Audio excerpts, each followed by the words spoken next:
You're listening to the Real Estate Runway podcast, powered by Quattro Capital, where we are all about alternative business and investment strategies to help you amplify life and maximize wealth. Here's your host, the recovering engineer turned multifamily investor, Chad Sutton.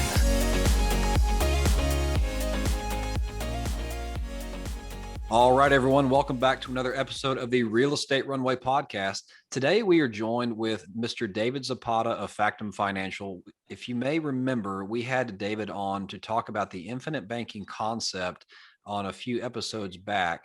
So just take a look and, type in Real Estate Runway podcast and David Zapata, and you'll find both this episode and the previous one.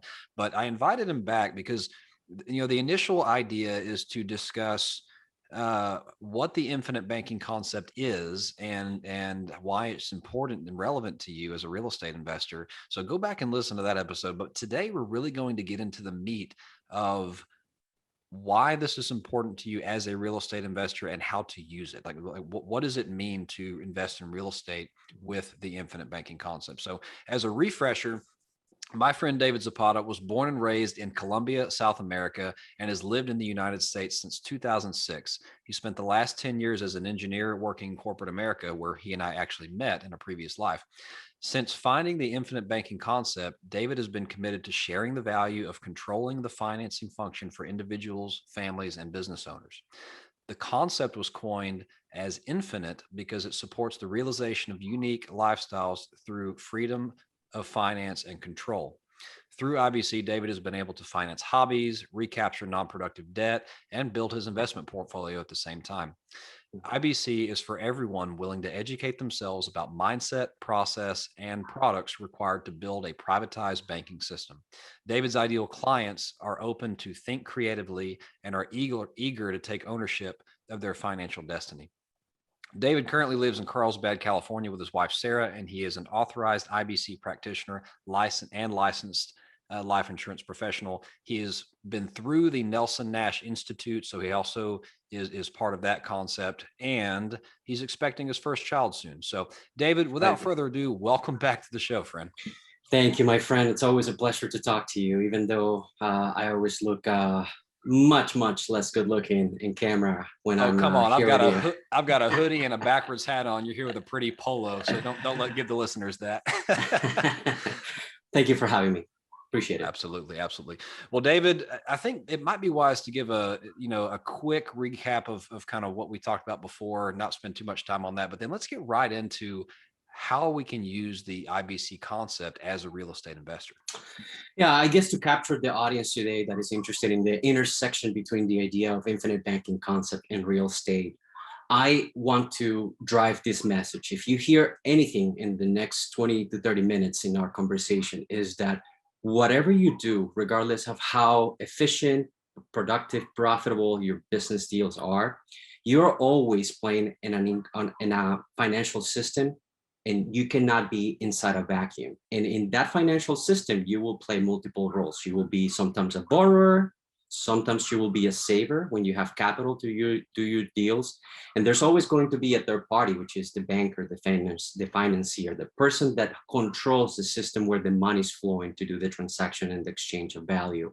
And my invitation to you is, if you haven't considered yet, perhaps there's an opportunity for you to improve your financial position by playing all those three roles within the deals that you're executing in your real estate portfolio. So that's the takeaway today. We're going to talk about what the infinite banking concept is briefly based on the conversation we had prior.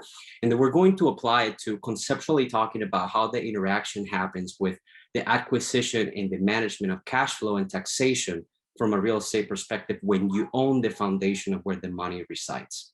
So to give you a quick background on what we talked about last episode, we're going to talk about the infinite banking concept. And the infinite banking concept is the congregation of three ideas. Number one, a mindset, the ideas that you have in relationship to money, how you think is very crucial to understanding how the money game works.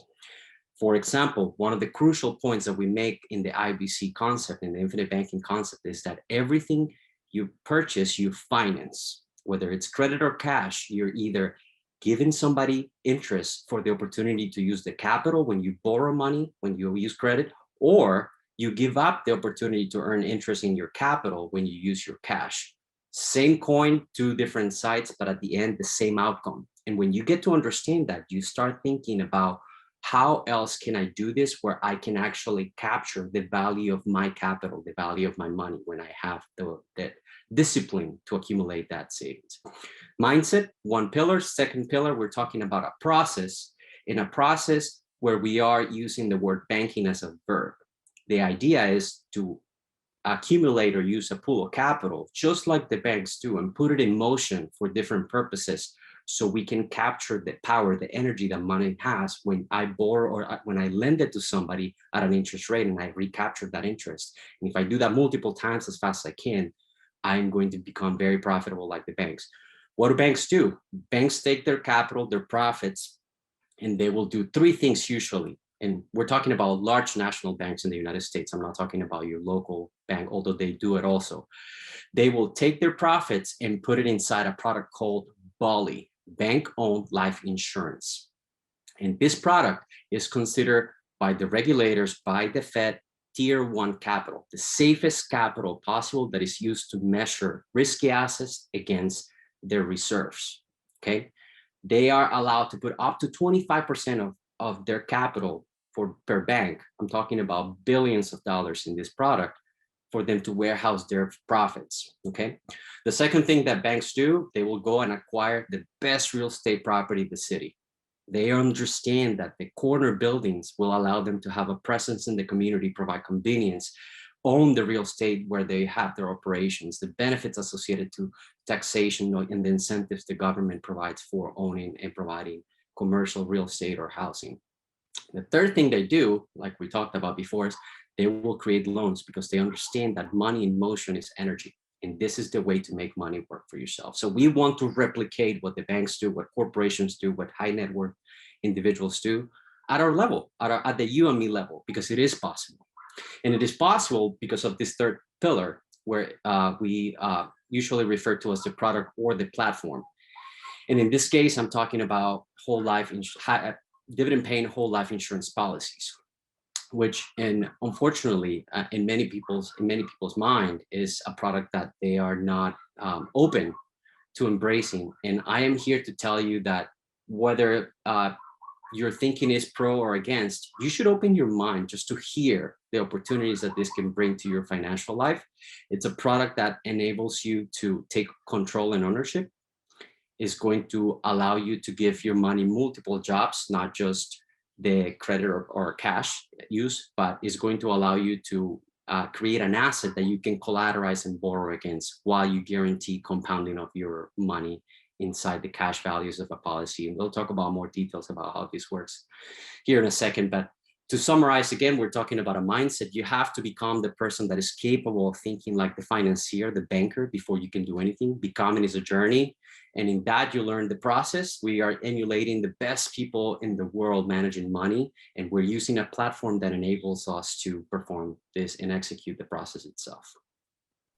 That's very interesting. Thank you for that recap, David. And, I just had a thought. I wonder if, if we didn't call it whole life insurance, if we called it something like, personal banking high yield account or something like that, because we really aren't using this as life insurance. There's some life insurance benefits, yes, but when you're starting to talk about the infinite banking concept, you're not really using it for the traditional life insurance, payout, for example. So it's unfortunate. I told you before, our great grandparents before the Great Depression used to see treasury bonds in these vehicles as the savings repository, a warehouse for their money, because all the guarantees associated to it. And for many reasons that I don't want to speculate on, we've been all conditioned to think differently. But I agree with you. The principle you're alluding to, really quick to close that point, is Mr. Nelson talks about this. The point from the IBC perspective is that we're not acquiring these products for the protection aspect, because the idea is that your need for financing in terms of probabilities is much greater throughout your lifetime than your need for protection. We're not disregarding the protection aspect. The death benefit is one of the features and benefits, but keep in mind that you will need houses, cars, weddings, vacations, all kinds of large expenses in your life. And if you can find a vehicle that allows you to do this most cost effectively while keeping control, this will be the ideal vehicle for you to warehouse your money, which we believe it is. Absolutely. Well, so now that we've kind of gone through that, David, how might I, as a real estate investor, look at this uniquely, this strategy and this product? So that's a perfect segue. Thank you. So now that we've described the idea of what the infinite banking is in terms of a process and how banks replicate this by using money and put it in the right place, purchasing real estate and keep loans active, I start describing, and I really like the idea of thinking about IBC and these policies as an and asset, A-N-D. It's not mutually exclusive to anything else. And it's very rare to find assets that allow you to do this. What do I mean by that? This product, this process acts as a foundation for any investing in terms of allowing you to finance things more effective, in this case, acquisition of real estate. And the reason it is such a great vehicle is because of the ability to perform multiple jobs in your money at the same time. So for example, when you put your money in a CD account, or a certificate of deposit account that earns whatever interest rate, 2%, that would be ridiculous today, but assuming that they will give you that money, you can continue to save your money and receive that interest. And the second you want to use that money to make an acquisition, finance an acquisition of real estate in this case, you are compromising the job that was already placed on those savings, earning that interest, and taking it away from that vehicle and purchasing the real estate. You cannot perform those two jobs at the same time because you're not the owner or controller of this asset in particular. The bank actually is the owner of that system. When you are the owner of one of these insurance policies, you have the ability to own that asset and then look at the insurance company and say, based on the value I have in this asset that I own and control, I'd like to collateralize some of your money for me to continue to grow my cash at the same time that I can go and use this money and put it in a particular investment in real estate and a down payment, for example. So I know that you're going to put this on the notes. I have a link with resources, education resources. And there's an intro course that our company, Factum Financial, puts together. There's a couple of videos and a couple of references to books that are very important, Becoming Your Own Banker being one of them. Yeah. And one of the videos is with an example in particular about real estate. And I wanted to bring that up because it is probably the simplest way to try to drive some of these points across in an example. So the numbers maybe not so important to us. I'm not going to pull any calculators up or anything like that. But I want to give you an idea of how to start thinking about this. So imagine that you are a real estate investor.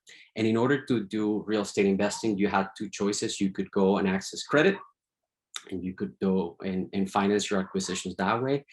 Usually real estate investors are focused on two things: cash flow and taxation. Okay, and because of that, there's a preference to do capitalization initially, because when you are using your capital, the deals are more effective because you don't have that initial cost of money when you're paying interest.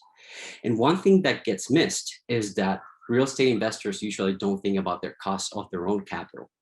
So if I were to tell you that for the first 4 years, when you're doing some capitalization, you would save $100,000 of your income with you and your wife, right? You would have over those 4 years, 400,000. And then from then on, you reduce that to only 25,000. So you, over a period of 30 years, you're going to accumulate a certain amount of money. And let's say that you're not hiding it under the mattress. Let's say you put it in one of these certificate of deposits that earns 2%. Okay. So in the video that those of you that reference the notes that Chad will add to this video, over that 30-year period of 4 years of accumulation of 100 and then subsequently 25, you should have around at the end of the period 1.383 million. So $1.3 million or so. Okay. And keep in mind that when you have your money in that CD, in your earning interest, you are also participating in it with your invisible partner, the IRS, which, assuming a 30% tax rate, is going to reduce. Yeah, is going to take its cut, right? Okay. So that's the context of the example. And we are going to add to this that in the first year, when you put that first $100,000, you find a deal and you want to buy a property and you're going to borrow $50,000 for a down payment, let's say, okay? So the example initially leads to a calculation with the tools that we use to demonstrate that when you go to the bottom of that 30-year and you compare side-by-side loan versus not loan, the $50,000 that you borrow costs you more than $50,000. So if you had a 1.383 million at the end of the 30 years, you would expect to only see 50 less because that's all the money you use when you borrow it from your balance in the CD. And it actually ends up being more like $76,000. And the reason why we show that is because we want to drive in the mind of investors that your capital has a cost associated to it, because you can always be earning interest on it if you don't use it. And when you use it, you should account for the fact that your investment should replace not only the profitability of the deal, but also the cost of the capital that you're borrowing from yourself. Just as much as you respect the money from the bank and you pay them interest, you should respect your capital as well. Okay. It's an interesting thing to think about. I want to pause on that. So you're right. We never think about how much money how much our capital costs us, right? So even if you're thinking that, oh, I'm just going to pay cash for this and I'm not going to use a bank, like for a car, let's say I'm going to pay cash for a car, not going to use a bank for a loan, right? So I'm saving 3% interest or whatever it is, right? Well, are you? Because you just deployed that capital into a liability where you might have been able to deploy that into something else that makes you money. So you think about the opportunity cost. Like if we're real estate investors, right? Let's say you're a developer. Let's say you know how to go take that 50 grand and leverage it into building a $300,000 house that you would sell. Well, you might have in 12 months, been able to double that money. Exactly. Boom. Exactly. Think about that. Exactly. And again, it's not to make any judgment of individuals not being aware of this. We're talking about corporations not even recognizing this. And this is where the EVA, the concept of economic value added, came from. Boardrooms were considering using their capital versus credit because it was cheaper, but they didn't recognize that they could also buy a corporate bond at a higher rate and have that interest earned in their capital. So things have flipped when people start to recognize that the discipline of accumulating capital is very valuable because it represents future interest that people can earn on their money. So so we talk about that. We talk about the fact that we want to recognize that there's costs associated to capital, and because real estate investors like to accumulate capital and go through that discipline, they should account for that in their dealings. Okay, so one way that you could deal with this would be assuming that you go after a profitable cash flowing property, which a real investor would, because they would want to make sure that their positive cash flow from day one, they're going to get paid from the deal. They get to send back the cash flow back into the account to replenish that loan at an amortization schedule they choose. Okay, and the contrast we want to make is, in the example, Kyle, who's presenting this example, goes into a deal. Again, acquisition cost was $50,000, and if he assumes a particular interest rate, 11% or so, the monthly cash flow of the property would be $500 or $6,000 a year. Okay, and when you start sending yourself those $600 a month for the 30 years, the cash account goes from 1.3 to over 1.5 or so million dollars, and that's the power of, again, directing cash by using your capital and acquiring assets that produce money. Okay, so that's the second step. Identifying the value of your capital. Second, making sure that you direct the cash flow equation, and most investors probably already are aware of this. The extra step when IBC enters is when you get to do this in the form of using collateralized loans against your savings and against your cash values inside one of these policies. Why? Feature number one, you are now entering in a situation that every single dollar that's inside of that cash value is living in a tax-free environment. So neither the interest, dividends, or loans are taxable entities. So you are eliminating that 30% that you were sending to your partner, the IRS.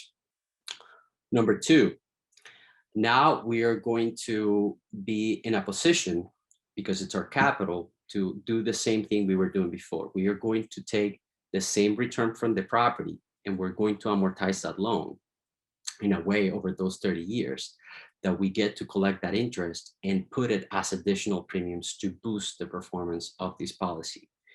So you are now working inside an environment that you control. You're working in an environment that is tax-free, tax efficient. Now, you're also now doing the foundation of this deal in a way where you are working inside a guaranteed contract and a guaranteed grow of your money. Okay. In many places where money resides, people may go and borrow from a vehicle that is indexed to a stock market performance or any other type of asset. And in this case, you're talking about a contract that is guaranteed, that has a schedule year to year, a minimum that your cash will continue to grow. So as your property is being paid by a tenant with appreciation, you're depreciating the property, building the land, you are taking tax credits, and you're obviously taking the cash flow and putting it inside your system. The money is also compounding uninterruptedly inside this policy at a tax-free, in a tax-free environment. And then a couple more things that are also very important. A lot of times real estate investors don't recognize the exposure of having some of these properties, even if you have some type of asset protection with an entity like an LLC, still have exposure to public information and some type of lawsuits. When you're dealing with this whole life insurance contracts, because they're protection, they are creditor protected and they're private. So the capital that's flowing through your deals, now it's inside a firewall that's invisible to public information, but is also invisible from creditor protection. So the takeaway, and I again invite you all to go into the link and take a look at what I'm talking about here. The takeaway is that the net balance inside the IBC account is much larger than in the original method of financing, because now you are in a position where you control both the growth of the money at the same time you do the acquisition and the deal. And that difference on having only one job versus two jobs for your money is what gives you a better financial position.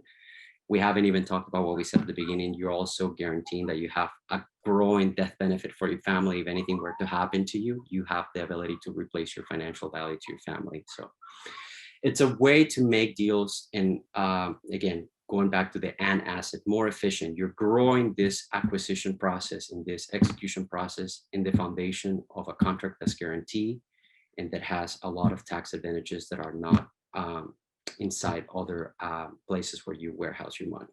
So a mic drop moment there, David. So I'd like to offer a summary, and then I want to ask you a question. And this is me personally as a real estate investor. So audience, get ready for this. I think this will benefit you. So in summary, don't ever look at these products as investments, right? Think about it as a high yield savings account that you can leverage. I'm talking to real estate investors. They understand what leverage is and the fact that you put up collateral and you can take a loan, right? So the idea here is, if you think about it, it is an asset, and you think about it as a high yield savings account, not an investment. You're not comparing rates of return in your whole life insurance policy. What you are doing is finding a way where if you think about it like a high yield savings account, you have a place to store your money that grows at a lot better than 0.1% or even 0.25, right? yep. You're getting a couple percent growth on it. You can leverage it, right? And so it's still growing as if it's still sitting in your bank account, right, at that rate, but you're borrowing the insurance company from the insurance company, collateralizing against it. And then you take that money and put it into real estate where you can multiply, 2x, 3x, 4x, depending what kind of game you're in, your acquisitions, rehabs, developments, or even just cash flow plays, right? So all that is a summary. You want to add something there, David? Just really quick, imagine if you could do OPM, but you can also control the terms of the OPM utilization, meaning you set the schedule of amortization. What happens if you have a long-term vacancy? What happens if you had to do renovations and you don't have income in the property? If you are the financier in this deal and not the bank, then you have flexibility in saying, well, I'm going to manage this by extending my period of payments, or I'm going to skip a payment. And there's so much flexibility around this built because you control and you're the owner of the financing, not just the borrower or the saver. And in real estate investing, think about 2020, all the moratoriums. There has to be many people, particularly in the commercial real estate world, that are suffering because their expenses never stopped, but their income stopped. That's right. And if you are able to manage the financing part of it, which is always part of the deal, you are going to be in a much stronger financial position while executing your deals. We hope this episode was insightful and brought value to your day. If so, please be awesome and leave us a 5-star review. Find out how Team Quattro can help you at thequattroway.com. Until next time, this is the Real Estate Runway Podcast.